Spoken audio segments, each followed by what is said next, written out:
good, YouTube family? We back at it again with another YouTube video, all right? And today, y'all, the video gonna be a little different. We're gonna do what we used to do. You know what I'm saying? It's not gonna be a full review, but it's gonna be, we're just gonna get some stuff done today, all right? We're gonna go to the car wash, and then that's when I'm gonna show y'all like the full breakdown of this car. But y'all keep on watching the video, all right? Because I'm gonna give y'all a little story time about this car of how it even ended up at the shop.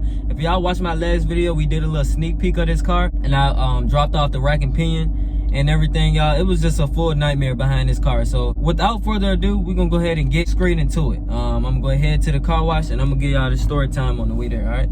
Safety first. Y'all be getting on me in the comments about the seatbelt, so I'm gonna put on the seatbelt for y'all. I'm gonna put on the seatbelt.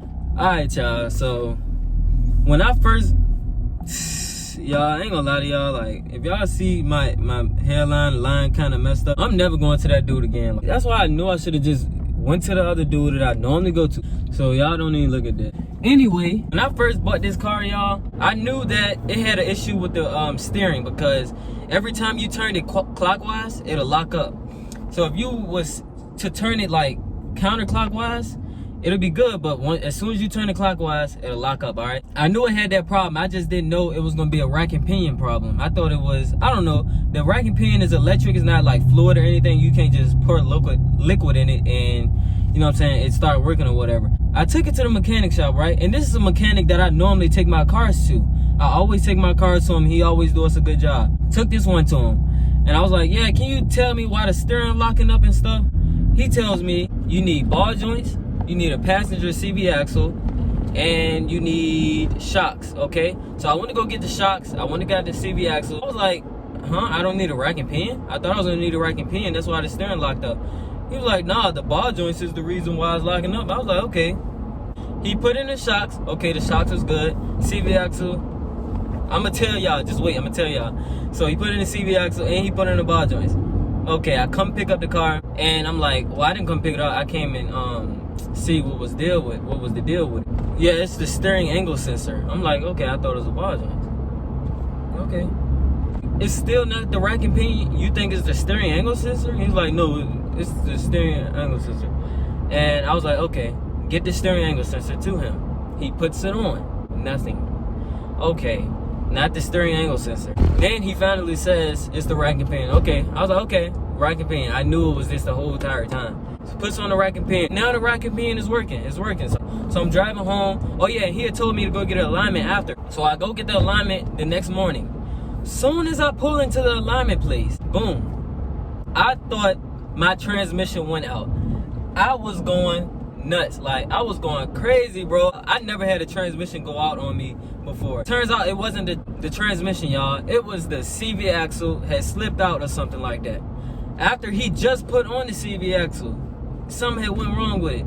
So then I had to go get the car towed all the way back to his shop. And he was like, yeah, it's the CV axle. I'm like, thank God it's not my transmission, because I do not want to replace this transmission, y'all. I just had to share that with y'all. What we have to do after, well, once we get to this car wash, I'm going to show y'all the car, and then I'm going to vacuum it out. I'm not going to do a full clean because I have to go get this gas cap. Y'all probably seen when I first made this video.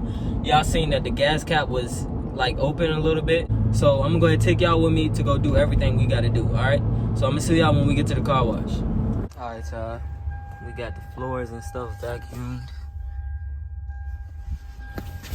Look a lot better. That's the old steering angle sensor. Y'all know I just told y'all. But yeah, now we're gonna go get on the road and see what it do.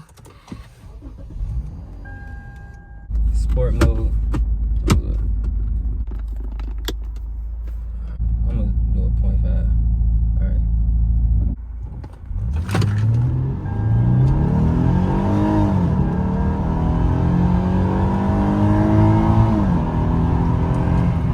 Oh shoot, hold up, y'all. I'm sorry, I forgot my seatbelt. That thing pulled, boy. My bad, yeah. I forgot all about my seatbelt. I was too focused on the 0 to 60. Stop right here. Hopefully ain't nobody ready to come around. I gotta redo that one because I ain't have on my seatbelt.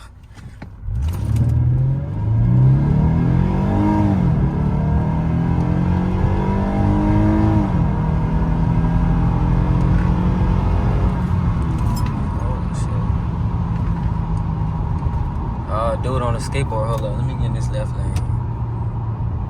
Dang, y'all, I know I just burnt crazy gas. Y'all, look at this Impala.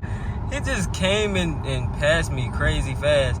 Like, bro, I would literally blow the doors off that Impala. Y'all let me know down in the comments, do y'all think that was a fast 0 to 60 time? And if y'all did the numbers, tell me what the numbers is. I can't burn no tires because I don't know if I told y'all or not, but this is all-wheel drive. I wanted to get some fire content for y'all. Next performance car we get, we gonna burn some tires, y'all. Y'all just make sure y'all subscribe to the channel and like the video. If y'all looking about one of these, firstly, do not get a 2006 Lexus GS350. All right, I had one of those before, and I'm gonna see if I can show y'all on the screen. I had one of them before. All right, those engines in those cars is called a 3GR FSE. The engine in this car is a 2GR FSE, which is the 3.5 liter V6. The engine that I had in my GS300, they only made that car for that engine for 1 year, and that is one of the worst engines Lexus has ever made. Those engines are prone to carbon buildup. They are just trash. Like, now in 2006, they also made a GS430. Those engines run forever. These cars have the GS350, the GS300 of course, the GS430, the GS450 hybrid, and the GS460. I believe that's all of them. The most common one you're gonna see is gonna be the GS350, and honestly, this is one of the best ones that they got. Not performance-wise, because probably the best performance ones they got is probably the GS430 or GS460. If I was recommending it for you to get one that's watching, I would say get one. It comes with push start, navigation, a backup camera. It's a good car. They're nice looking, especially if you like lower it a little bit. Mine ain't lowered or nothing. Mine looks like a monster truck because I just got front shocks, so it's really high. All right, y'all. So we got the fuel door or gas door, whatever you want to call it. We got it fixed. It was something simple. He had showed me what was wrong with it in like 30 seconds of him checking the car out. Now, y'all, this is not the end of the video. What I think we're gonna do next is I think we is gonna get this bumper painted, and then we're gonna fix out a control arm under there. I think I'm gonna do that in this video. I ain't gonna make it separate videos. Whatever we do next, I guess I'll see y'all on the next part. All right, you guys, I ain't gonna lie, man, I got this thing dressed up, got it cleaned up, and got it in tile shine, so y'all already know what the deal is. I said forget it, man. I ain't even want to go through all that, getting the bumper painted and getting the control arm done, even though it won't nothing. I said forget it, man. On to the next. This might be the last time of y'all seeing this car. I enjoyed it. I had it for about, when did I get this car? I'm gonna say, I think I got this car in August. Had it for about a while now, and it's been in the shop for, you know what I'm saying, the whole time, almost the whole time. I'd say for about half of the time that I had it, it's been in the shop. Just sitting in the shop, bro. But yeah, if y'all new, go ahead and subscribe to the channel. Smash the like button, turn on post notifications so you be notified every time I upload. Yeah, I'll see y'all on the next one.